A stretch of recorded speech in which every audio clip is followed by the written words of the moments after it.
আসসালামু আলাইকুম। আজকে আমরা নবম দশম শ্রেণীর পদার্থবিজ্ঞান নিয়ে আলোচনা করব। পদার্থবিজ্ঞানের ধারাবাহিক আলোচনার মধ্যে আজকে আমরা আলোচনা করব তরঙ্গ ও শব্দ, ওয়েভ অ্যান্ড সাউন্ড। এই অধ্যায়টা অত্যন্ত গুরুত্বপূর্ণ একটা অধ্যায়। এই অধ্যায় থেকে প্রতি বছরই প্রশ্ন দিয়ে একটা ধরে থাকে। আমরা যাতে ভালো করে বুঝতে পারি, তোমাদেরকে বুঝাইতে পারি, তোমরা উপকৃত হও, সেই বিষয়ে আজকে পদার্থবিজ্ঞানের ওয়েভ অ্যান্ড সাউন্ড নিয়ে আমরা আলোচনা করব। এর মধ্যে যে মেইন কন্টেন্ট এগুলো হচ্ছে এখানে দেখা সরল সন্ধিত স্পন্দন, এটার সাথে একটু আলোচনা করব আমরা পর্যাবৃত্ত গতি, স্পন্দন গতি। তারপর আছে তরঙ্গ, তরঙ্গের বৈশিষ্ট্য, পূর্ণ স্পন্দন, পর্যায়কাল, কম্পাঙ্গ, বিস্তার, দশা, তরঙ্গ দৈর্ঘ্য, তরঙ্গ বেগ, এফ ও টি এর সম্পর্ক, বি ও ল্যামডা এর সম্পর্ক। পৃষ্ঠা নম্বর 189 পেজে 189 পেজে দুইটা সমীকরণ দেওয়া আছে। দুইটা সমীকরণ নিয়ে আমরা একটু আলোচনা করি। সমীকরণ দুইটিতে কি বলছে? এখানে দেওয়া আছে T equal 2 pi root over K by M. আরেকটা সংখ্যা দেওয়া আছে এখানে T equal 2 pi root over L by G. এই দুইটা সমীকরণ এখানে দেওয়া আছে। এই দুইটা সমীকরণে আসলে কি বুঝিয়েছে এগুলো আমাদের অবশ্যই জানতে হবে। এখানে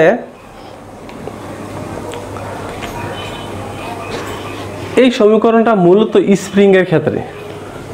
এখানে বলা হয়েছে কে হচ্ছে তোমার স্প্রিং এর ধ্রুবক আর এম হচ্ছে ভর। তাহলে আমরা বলতে পারি এটা হচ্ছে স্প্রিং এর ক্ষেত্রে। তাহলে এটা কি দা?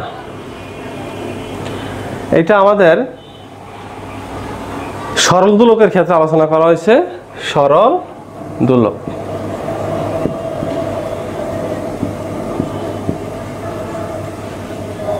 Simple pendulum. সরল দোলক হচ্ছে সিম্পল পেন্ডুলাম। এখানে টি কি? টি হচ্ছে টাইম পিরিয়ড, অর্থাৎ দোলনকাল। দোলনকাল, টাইম পিরিয়ড। তাহলে এই সংজ্ঞাটার ক্ষেত্রে যদি আমরা একটু ব্যাখ্যা দিতে যাই, তাহলে দেখো আমরা একটা স্প্রিংকে এভাবে ঝুলিয়ে দিলে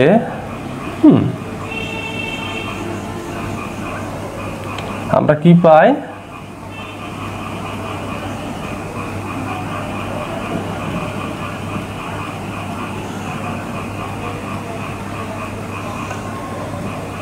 স্প্রিং এর মধ্যে যদি আমরা একটা ভারী বস্তুকে এখানে ঝুলিয়ে দিলাম, তো ঝুলিয়ে দেওয়ার পরে দেখা যাবে কি এটা একটা সাম্য অবস্থানে থাকবে, স্থির থাকবে। এটা যতটুকু ওজন বহন করতে পারে সেই ওজন হিসাবে এটা একটা সাম্য অবস্থা। যদি এটাকে মিডলটাকে আমরা এটাকে সাম্য অবস্থা বলি,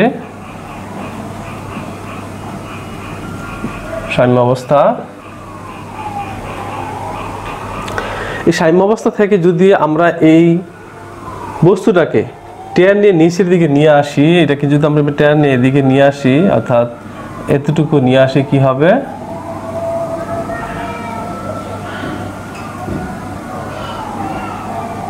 এদিকে চলে আসবে, তাই না? এখন এদিক থেকে যদি এনে আমরা আবার ছেড়ে দিই, কি এখানেই থাকবে নাকি আরো উপরে চলে যাবে? এটা আরো উপরে চলে আসবে, অর্থাৎ এটা এদিকে চলে আসবে। কোথায়? এতটুকু চলে আসতে পারে। তাহলে এখন এখানে আমরা এটাকে বলতে পারি এরকম এই অবস্থায় চলে আসবে। তাহলে এখান থেকে একবার উপরে গেল, আবার একবার নিচে আসলো, কি হলো? তাহলে এখানে একবার আসলো, আবার এখানে একবার গেল। এই যে আসা যাওয়া কি হলো? একবার গেল, একবার আসলো। এই যে আসা যাওয়াটা হচ্ছে সরল সন্ধিত স্পন্দন। এখানে বুঝতে হবে এটা হচ্ছে সরল সন্ধিত স্পন্দন। এটা হচ্ছে আমরা যদি স্প্রিংয়ের ক্ষেত্রে চিন্তা করি।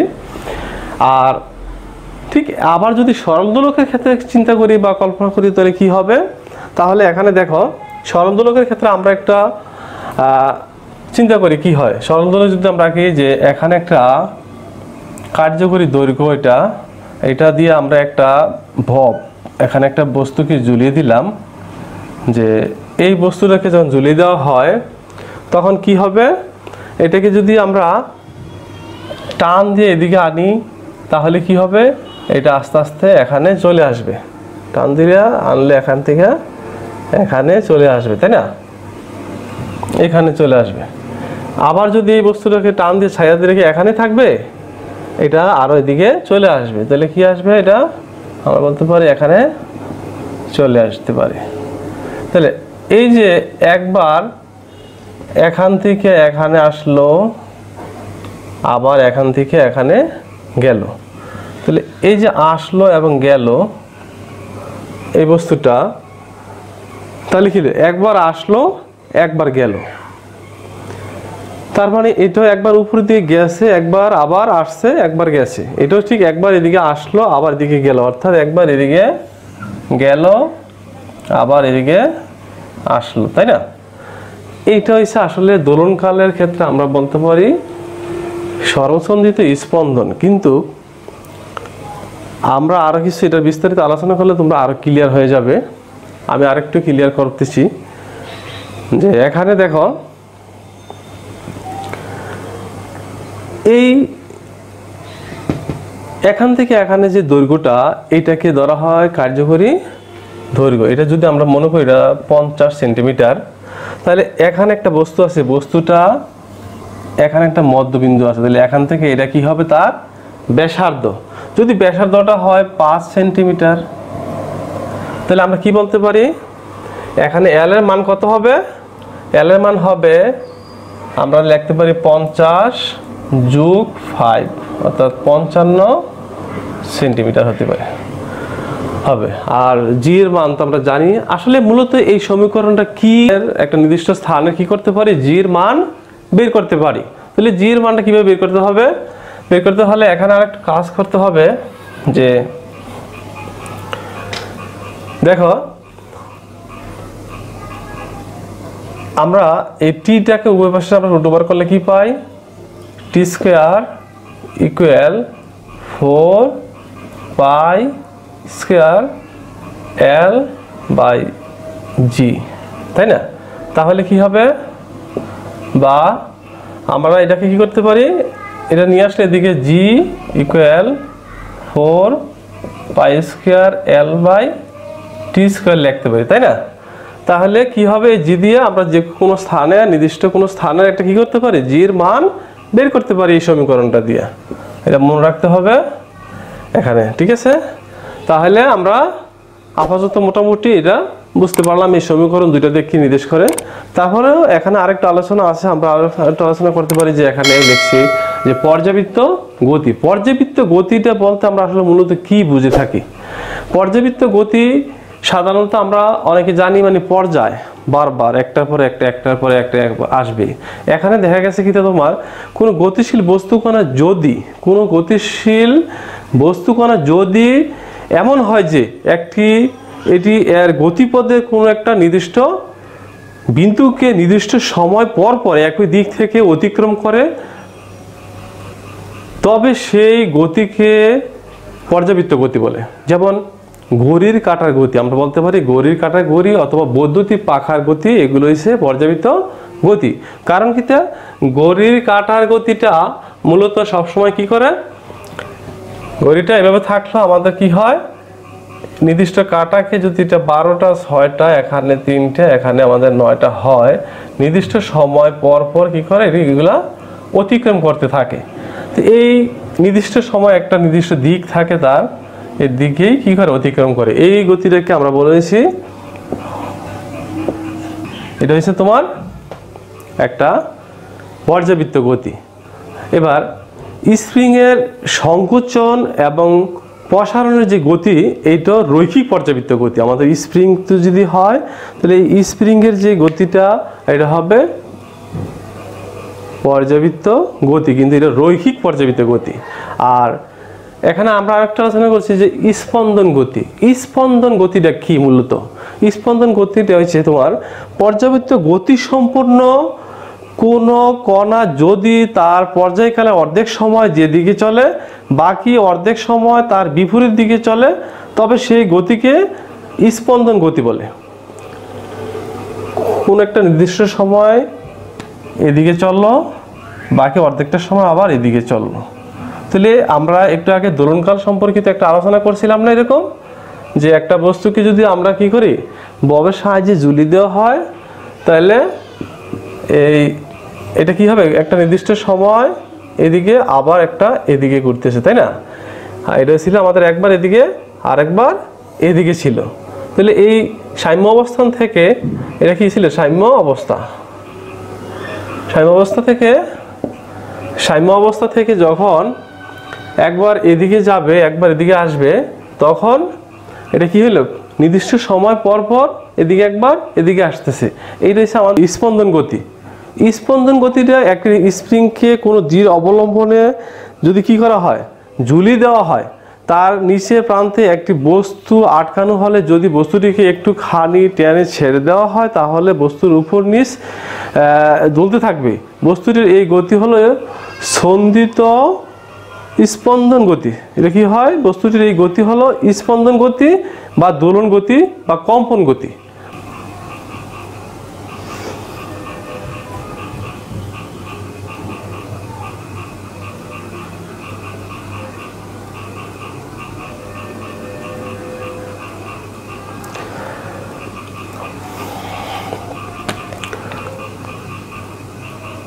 তরঙ্গ। তরঙ্গ এখানে আমরা আলোচনা করব খ নিয়ে। তরঙ্গ। তরঙ্গ কাকে বলে এই সংজ্ঞাটা অবশ্যই আমাদের আগে জানতে হবে। যে পর্যাবৃত্ত আন্দোলন কোনো জ্বর মাধ্যমের এক স্থান থেকে অন্য স্থানে তথ্য এবং শক্তি সঞ্চার করে, কিন্তু মাধ্যমের কণাগুলোকে কি করে না, মাধ্যমের কণাগুলোকে স্থায়ীভাবে স্থানান্তরিত করে না। সাময়িকভাবে স্থানান্তরিত হলেও একটু নড়াচড়া করে, কিন্তু স্থায়ীভাবে এক জায়গা থেকে অন্যভাবে এটা নিয়ে যায় না। এই তাকে কি বলে? তরঙ্গ বলে। তরঙ্গের আমাদের কিছু বৈশিষ্ট্য আছে। বৈশিষ্ট্যগুলো হলো তোমরা দেখো। এক, তরঙ্গের সৃষ্টি হয় মাধ্যমের কণার স্পন্দন বা কম্পনের ফলে, কিন্তু এর প্রভাবে মাধ্যমের কণা স্থানান্তরিত হয় না, শুধুমাত্র মাধ্যমের ভিতর দিয়ে তরঙ্গ আকারে আন্দোলিত বা সঞ্চালিত হয়। তরঙ্গের বেগ ও মাধ্যমের কণাগুলো স্পন্দনের বেগ আলাদা, আর মাধ্যমের সব জায়গায় তরঙ্গের বেগ একই থাকে, কিন্তু মাধ্যমের কণাগুলো বিভিন্ন বেগে স্পন্দিত হয়। সাম্য অবস্থানে কণাগুলোর বেগ সবচেয়ে বেশি থাকে। সব তরঙ্গই শক্তি এবং তত্ত্ব সঞ্চার করে। 4 নম্বর হচ্ছে তরঙ্গের বিস্তার, কম্পন, তরঙ্গ দৈর্ঘ্য আছে। আমরা 5 নম্বর হচ্ছে তরঙ্গ অগ্রগামী বা স্থির হতে পারে। তরঙ্গ আড়াআড়ি বা লম্বিক, অনুদৈর্ঘ্য, অনুপ্রস্থ হতে পারে। প্রতিফলন, প্রতিসরণ, ব্যতিচার, অপবর্তন ঘটে। এতক্ষণ তোমরা বৈশিষ্ট্যগুলো শুনলে। বৈশিষ্ট্যগুলোর মধ্যে দেখো আমাদের 4 নম্বরে বলছে কি, এখানে বাতাসের শব্দের বেগ কত হবে? 330 মিটার m/s, অর্থাৎ m/s1। পানিতে শব্দের বেগ 1439 m/s1। এখানে এইগুলো আমাদের একটু মুখস্থ রাখতে হবে, তোমরা একটু মুখস্থ করে নিতে হবে, বিভিন্ন সময় কাজে লাগবে অঙ্ক করতে গেলে। দেখো এখানে হাইড্রোজেনের ক্ষেত্রে বলছে তোমার এই অধ্যায়ের পৃষ্ঠা নাম্বার 203 পৃষ্ঠাতে আছে, এগুলা একটু দেখে নিবে। হাইড্রোজেন হচ্ছে 1284 প্রতি সেকেন্ডে শব্দের বেগ। পারদ হয়েছে 1450, পানিতে 1493, লোহায় প্রতি সেকেন্ডে শব্দের বেগ হচ্ছে 5130। হীরায় সবচেয়ে বেশি দেখা যাচ্ছে 12,000 প্রতি সেকেন্ডে। 12,000 মিটার প্রতি সেকেন্ডে কি হয়, 12,000 মিটার যেতে পারে, তার মানে প্রায় 10 কিলোমিটার মতন হয়ে যাবে। এগুলো দেখতে হবে। এরপরে দেখে এখানে আরেকটা বৈশিষ্ট্য নিয়ে আলোচনা করছে। এখানে তোমাদের একটা চিত্র দেওয়া আছে, এটা তোমরা কি বুঝো আমি বুঝি না, তোমাদের বোঝানোর জন্য আমি বলছি যে এখানে দেখে একটা পার্টিশন আছে, আসলে মূলত এটা এইভাবে, এটা একটা, এটা একটা। এখানে 5 নম্বর বলছে উপরিপাতন। উপরিপাতনটা কি? মূলত এখানে উপরিপাতন হচ্ছে তোমার দেখো যে 5 নম্বর 6 নম্বর বৈশিষ্ট্যটা যে উপরিপাতন, একটা চিত্র আছে এরকম, এইভাবে আইসা এটা এইভাবে চলে গেছে, আরেকটা আছে ঠিক এইভাবে, এইটাও এভাবে আইসা এভাবে চলে গেছে। এখানে যে দুইটা ঢেউ আসলো, এই দুইটা ঢেউ যদি আমাদের সমুদ্রে একসাথে চলে বা উপরিপাতন ঘটে, একটার উপর আর একটা উঠে যায়, তাহলে কি হবে বলছে, এই ঢেউটা দুটোটা একসাথে মিলে বড় একটা ঢেউ হয়ে যাবে যদি একটার উপর আরেকটা উঠে যায়। এটা হচ্ছে উপরিপাতন। আর যদি বলছে যদি একটা এরকমই থাকে, আরেকটা চিত্র আছে এভাবে, একটা আছে উপরের দিকে, এটা যদি আবার নিচের দিকে হয় তাহলে কি হবে, দুটোটা একটা হচ্ছে উপরের দিকে একটা নিচের দিকে, অর্থাৎ বিপরীতধর্মী। যদি দুটোটা ঢেউর উপরিপাতন ঘটে, এই উপরিপাতন তোমরা খেয়াল করো, উপরিপাতন জিনিসটা তোমাদের বুঝতে হবে। উপরিপাতন তাহলে দুটোটা ঢেউ একসাথে মিলে কি এরকম লেভেল হয়ে যাবে, সমান হয়ে যাবে। তরঙ্গ,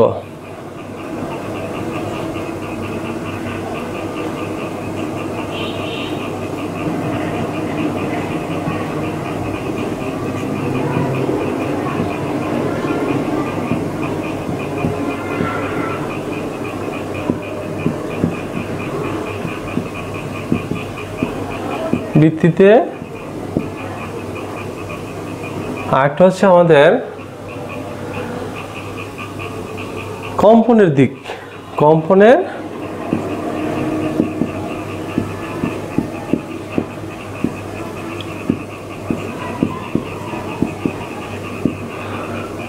এটাকে আবার আমরা দুই ভাগে ভাগ করতে পারি, আর এটাকেও আমরা আবার দুই ভাগে ভাগ করতে পারি। খেয়াল করো, মাধ্যমের ভিত্তিতে আমাদের দুই ভাগে ভাগ করা হয়েছে। এক হয়েছে তোমার যান্ত্রিক তরঙ্গ, আর একটা হচ্ছে তাড়িৎচুম্বক তরঙ্গ। যান্ত্রিক তরঙ্গ হচ্ছে মেকানিক্যাল ওয়েভ। মেকানিক্যাল ওয়েভ আমরা হচ্ছে যান্ত্রিক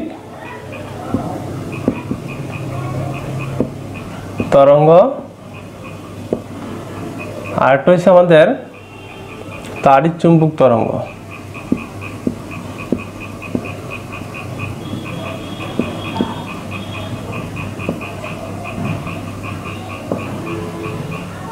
এই দুইটার মধ্যে আমাদের এই বই বেশি একটা আলোচনা করে নাই।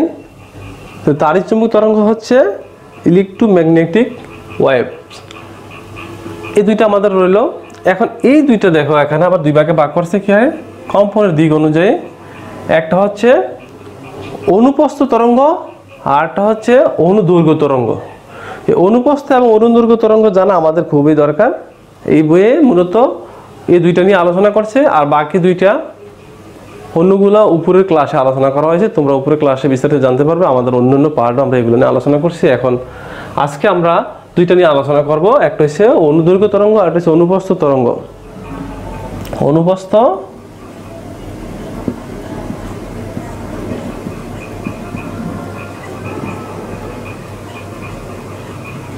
অনুপ্রস্থ তরঙ্গ, আর একটা হচ্ছে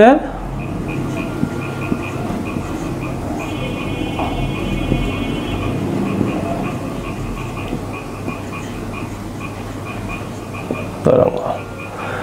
এবার অনুপ্রস্থ তরঙ্গ আর অনুদৈর্ঘ্য তরঙ্গের অনেক আলোচনা আছে, যেগুলো নিয়ে আমরা এখন দেখব।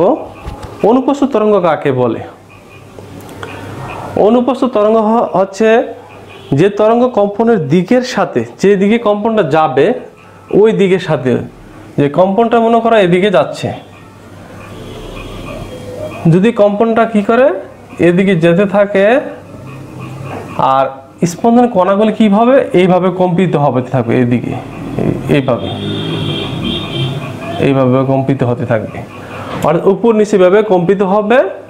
এটা হচ্ছে অনুপস্থ তরঙ্গ, অর্থাৎ যে তরঙ্গের কম্পনের দিকের সাথে লম্বভাবে অগ্রসর হয় তাকে অনুপস্থ তরঙ্গ। যে তরঙ্গ কম্পনের দিকের সাথে কি করে লম্বভাবে অগ্রসর হয় তাকে আমরা বলতে পারি অনুপস্থ তরঙ্গ। অনুপস্থ তরঙ্গ সাধারণত 90 ডিগ্রি কোণে অগ্রসর হয়। এটা কি হয় 90 ডিগ্রি কোণে? কারণ আমরা যদি এখানে চিন্তা করি, দেখো এখানে একটা কোণ উৎপন্ন হয়, তাহলে এটাকে আমরা বলতে পারি 90 ডিগ্রি। এটা তরঙ্গ অগ্রসর হবে এদিকে, কিন্তু কণাগুলো স্পন্দিত হবে উপরে নিচে এইভাবে অনুপস্থ দিকে। আর অনুদৈর্ঘ্য তরঙ্গ, যে তরঙ্গ তোমার কম্পনের দিকের সাথে সমান্তরালে অগ্রসর হয়, যে তরঙ্গ কম্পনের দিকের সাথে সমান্তরালে অগ্রসর তারা অনুদৈর্ঘ্য তরঙ্গ বলে। অনুদৈর্ঘ্য তরঙ্গ সাধারণত 0 ডিগ্রি কোণে অগ্রসর হয়, অর্থাৎ তরঙ্গ এইভাবে সমান্তরালে অগ্রসর হতে থাকবে এইভাবে। এটার কোণ হচ্ছে মূলত 0 ডিগ্রি। আমরা এগুলোর একটা ভিডিও দিচ্ছি, তোমরা একটু ভিডিওটা দেখো, দেখলে আরো ক্লিয়ার হয়ে যাবে। তারপরেও আমি বৈশিষ্ট্যগুলো একটু বলছি। তুমি এখানে এক হচ্ছে এই তরঙ্গের কম্পনের দিক তরঙ্গের গতির দিকের সাথে আড়াআড়ি বা পস্ত বরাবর।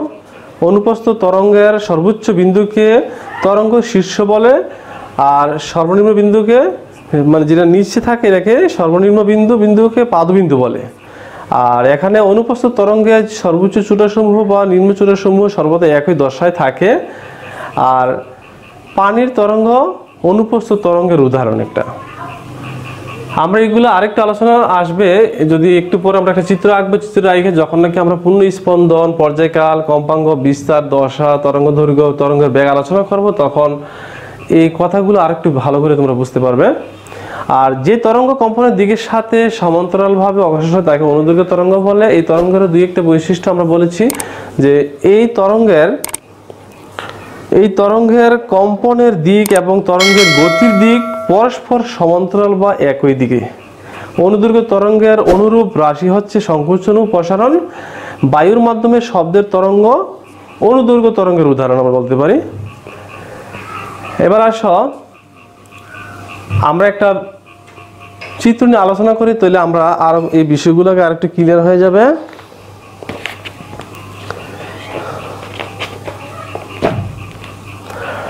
এখানে দেখে একটা চিত্র দেওয়া আছে, এখানে একটা দেওয়া আছে। এই দুইটা চিত্র নিয়ে আমরা একটু আলোচনা করব, তাহলে তোমরা বুঝতে পারবে। তরঙ্গ সংশ্লিষ্ট রাশিসমূহ আমরা একটু বর্ণনা করতে গেলে একটা চিত্র দিয়ে আমরা বুঝাইতে পারি সবগুলা। দেখো এখানে এরকম একটা চিত্র আঁকলাম, খেয়াল করো।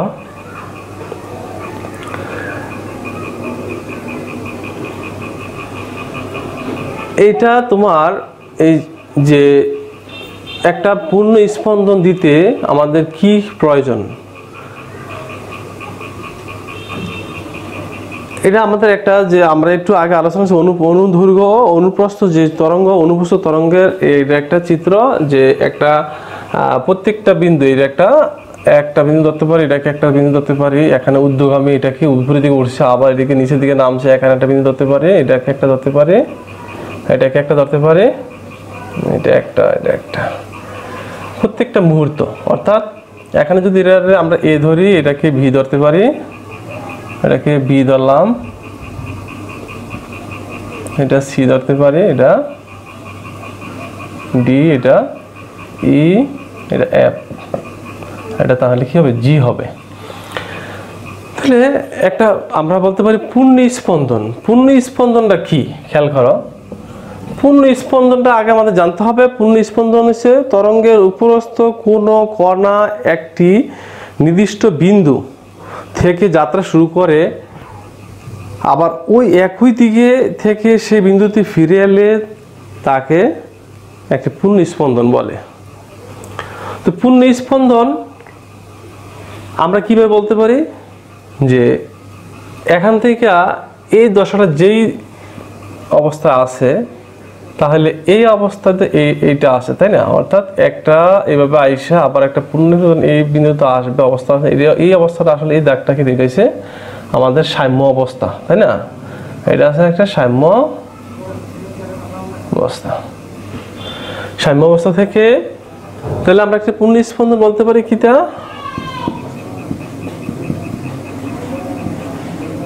পূর্ণ স্পন্দন এ থেকে ই বলতে পারে একটা পূর্ণ স্পন্দন। তাছাড়া আরো দেখো, তুমি যদি এই বিন্দুটাকে কল্পনা করো তাহলে এখান থেকে আইসে এটা এসে যখন এই বিন্দুতে আসবে তাহলে এটা আরেকটা পূর্ণ স্পন্দন। তাহলে বি এফ, তাহলে আরেকটা যদি আমরা সি ধরি তাহলে এখানে জি হবে আরেকটা পূর্ণ স্পন্দন, অর্থাৎ সি জি। এভাবে একটা পূর্ণ স্পন্দন সম্পূর্ণ করতে যে সময়টা ব্যয় হয়, যেই সময়টা লাগে, এই সময়টাকে বলা হয়েছে পর্যায়কাল। এখান থেকে একটা পূর্ণ স্পন্দন এভাবে কি করতে সম্পূর্ণ করতে এ থেকে ই অথবা বি থেকে এফ অথবা সি থেকে জি যেই সময়টা লাগে ওই সময়টা হয়েছে পর্যায়কাল। যে সময় পরপর তরঙ্গের পুনরাবৃত্তি ঘটে তাকে পর্যায়কাল বলে। যে সময় পরপর তরঙ্গের পুনরাবৃত্তি ঘটে তাকে পর্যায়কাল বলে। অর্থাৎ এটা এখান থেকে ঊর্ধ্বগামী হয়ে একটা বিন্দু দশা যেগুলো আমি বলি এখান থেকে আইসে এখানে আইসে আবার এই অবস্থানে আসলো, এই অবস্থান থেকে শুরু করে আবার ঠিক একই অবস্থানে আসলো, এটা হচ্ছে আমাদের তাহলে একটা পূর্ণ স্পন্দন। এই পূর্ণ স্পন্দন দিতে যেই সময়টা ব্যয় হয়েছে এটা হচ্ছে আমাদের পর্যায়কাল। তাহলে পর্যায়কালের কিছু বৈশিষ্ট্য থাকে, অর্থাৎ পর্যায়কালকে আমরা টি দ্বারা প্রকাশ করি। কি দ্বারা প্রকাশ করি? পর্যায়কালটা টি দ্বারা প্রকাশ করা হয়। পর্যায়কাল টি দ্বারা প্রকাশ করা হয়। পর্যায়কালের একক কিটা? সেকেন্ড। এটা একক হয়েছে সেকেন্ড, খেয়াল রাখতে হবে। পর্যায়কালকে টি দ্বারা প্রকাশ করা হয়। পর্যায়কাল মানে টাইম পিরিয়ড, টাইম পিরিয়ড, এটার একক হচ্ছে সেকেন্ড। আর পর্যায়কালটা প্রকাশ করা হয় টি দ্বারা। আর এরপর হচ্ছে কম্পাঙ্গ। কম্পাঙ্গ, কম্পাঙ্গ কাকে বলে? প্রতি সেকেন্ডে যতগুলো পূর্ণ তরঙ্গ সৃষ্টি করে তাকে তরঙ্গের কম্পাঙ্গ বলে। এখানে আমাদের এই সম্পর্কটাকে প্রকাশ করা হয় কম্পাঙ্গ এবং পর্যায়কাল। কম্পাঙ্গ এবং পর্যায়কাল অর্থাৎ কম্পাঙ্গ আর টাইম পিরিয়ড, এটার একটা সম্পর্ক হচ্ছে এফ ইজিক্যাল টু 1/t। কম্পাঙ্গের একক হচ্ছে হার্জ। কম্পাঙ্গ প্রকাশ করা হয় এফ দ্বারা। এখানে বিস্তার, বিস্তারটা কি? বিস্তার হচ্ছে তোমার এই সাম্য অবস্থা থেকে যে কোনো নির্দিষ্ট একদিকে, হয়তো এদিকে হতে পারে এখান থেকে এখানে, অথবা এদিকে হতে পারে এখান থেকে এখানেও, যদি এটা একটু ছোট বড় দেখা যায় কিন্তু মূলত সবগুলো একই সমান। তাহলে এখানে এখান থেকে এখানে যে দূরত্বটা সাম্য অবস্থা থেকে তার এইটা বলা হয় উদ্ধবিন্দু, এটাকে বলা হয়েছে পাদবিন্দু। সাম্য অবস্থা থেকে পাদবিন্দু অথবা সাম্য অবস্থা থেকে ঊর্ধ্ববিন্দু, যেটা হচ্ছে আমাদের যে কোনো একটা বিন্দু অর্থাৎ তার সাম্য অবস্থা থেকে যতটুকু সরণ ঘটে, সাম্য অবস্থা থেকে পাদবিন্দুতে অথবা যে কোনো নির্দিষ্ট একদিকে যতটুকু সরণ ঘটে ওই সরণ রয়েছে তার বিস্তার। তাহলে আমরা বলতে পারি এটা হচ্ছে তার বিস্তার। বিস্তারকে সাধারণত এ দ্বারা প্রকাশ করা হয়। মন থাকবে, বিস্তারকে সাধারণত দশা। দশা বলতে বোঝায় ফেজ বা অবস্থা। কণা এই বিন্দু থেকে কি অবস্থা আছে, কোন অবস্থা আছে তা প্রকাশক রাশিকেই দশা বলে। যেমন এখানে কণাটা কি ঊর্ধ্বমুখী অবস্থায় আছে, এখানে এটা নিম্নমুখী অবস্থায় আছে, এভাবে আবার নিম্নমুখী অবস্থায়, এখান থেকে আবার ঊর্ধ্বমুখী অবস্থায়, এভাবে ঊর্ধ্বমুখী অবস্থায়, তারপরে নিম্নমুখী অবস্থায়। এই যে ঊর্ধ্বমুখী আবার নিম্নমুখী এইভাবে যে অবস্থা আছে, যে তরঙ্গের যে কণাটা, এই কণাটার অবস্থা যেই মুহূর্তে আছে ওই অবস্থাটাকে বলা হয়েছে দশা। তার মানে হচ্ছে কোনো একটি তরঙ্গায়িত কণার যে কোনো মুহূর্তের সামগ্রিক অবস্থা প্রকাশক রাশিকে তার দশা বলা হয়। সামগ্রিক অবস্থা বলতে কণার গতির দিক, বেগ, ত্বরণ, সরণ ইত্যাদিকে বোঝায়। আর এরপরে আসো আমাদের তরঙ্গ দৈর্ঘ্য। তরঙ্গ দৈর্ঘ্যটা হচ্ছে তোমার যে কোনো একটি তরঙ্গের উপর একই দশায় আছে এমন পরপর দুইটি কণার মধ্যবর্তী যে দূরত্ব, এই দূরত্বকে বলা হয়েছে তোমার তরঙ্গ দৈর্ঘ্য। যেমন আমরা বলছিলাম এখানে একটা কণা আছে, এই কণাটা রয়েছে নিম্নমুখী, কিন্তু এই কণা থেকে আবার এখানে একটা কণা, এই একটা কণা, এখানে একটা কণা ছিল এটা ঊর্ধ্বমুখী কণা, এখানে একটা কণা আছে, এই কণা থেকে এই কণার যে একটা দূরত্ব, যেমন এটা একই সমাদশা আছে, এখানে সাম্য অবস্থা থেকে এই বরাবর যে বিন্দুটা আছে, যে কণাটা আছে, এই কণাটা আর এই কণাটা একটা পূর্ণ তরঙ্গ। এই তরঙ্গ এখান থেকে যদি আমরা এটাকে দেখাই, তাহলে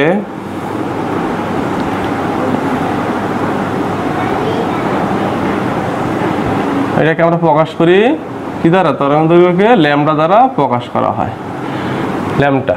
তাহলে এই যে সমদশায় আছে, এই দুইটা কণা কি আছে? একই সমদশা আছে। আমরা যদি এটাকে বলছিলাম যে এটাকে এ দ্বারা প্রকাশ করলে, এটা বি দ্বারা, এটা সি, এটা ডি, এটা ই, এফ, জি। তার মানে বি থেকে এফ পর্যন্ত দুইটা কণা কি আছে? একই সমদশা আছে। তাই এই এখান থেকে এখানে একটি পূর্ণ স্পন্দন দিতে যে দূরত্বটা অতিক্রম করেছে, এটা হচ্ছে তরঙ্গ দৈর্ঘ্য। আর এই তরঙ্গ দৈর্ঘ্যকে প্রকাশ করা হয় ল্যামডা দ্বারা। আর তরঙ্গ দৈর্ঘ্যের একক হচ্ছে মিটার।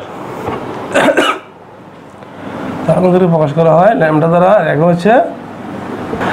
এরপরে আছে তোমার তরঙ্গ বেগ।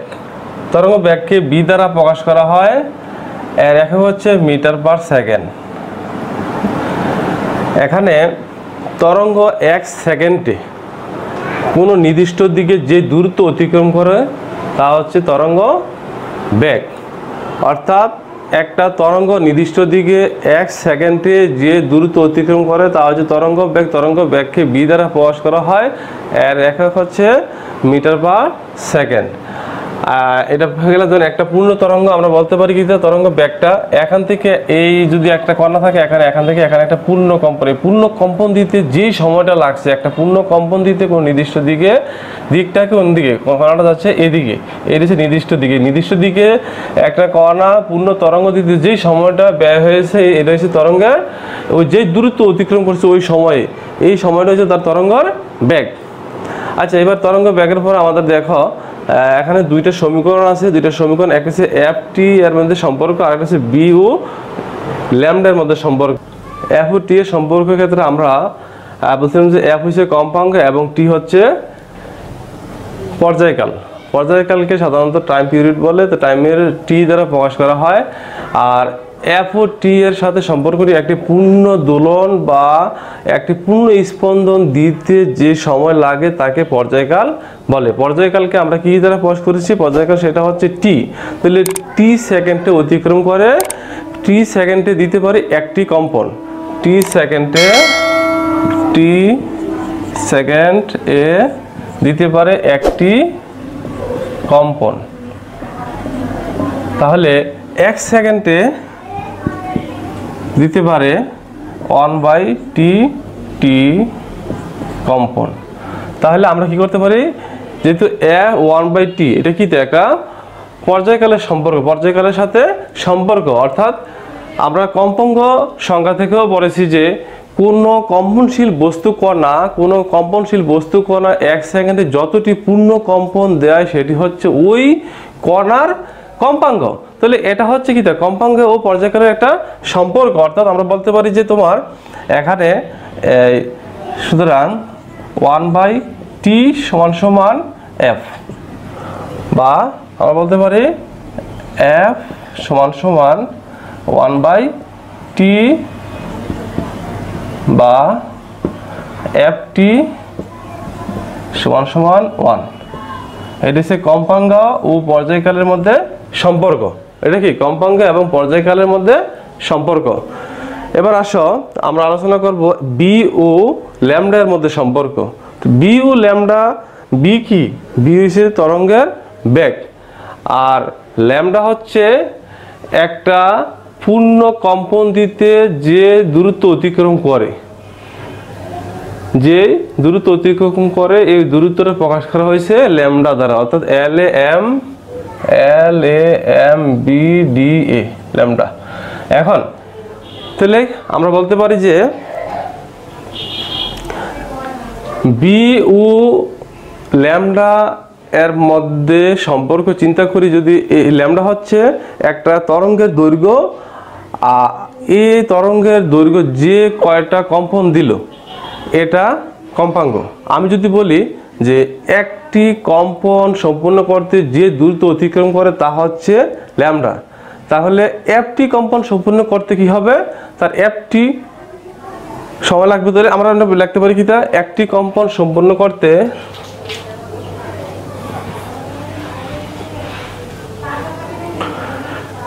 একটি কম্পন সম্পূর্ণ করতে যে দূরত্ব অতিক্রম করে তা হচ্ছে ল্যামডা। একটি কম্পন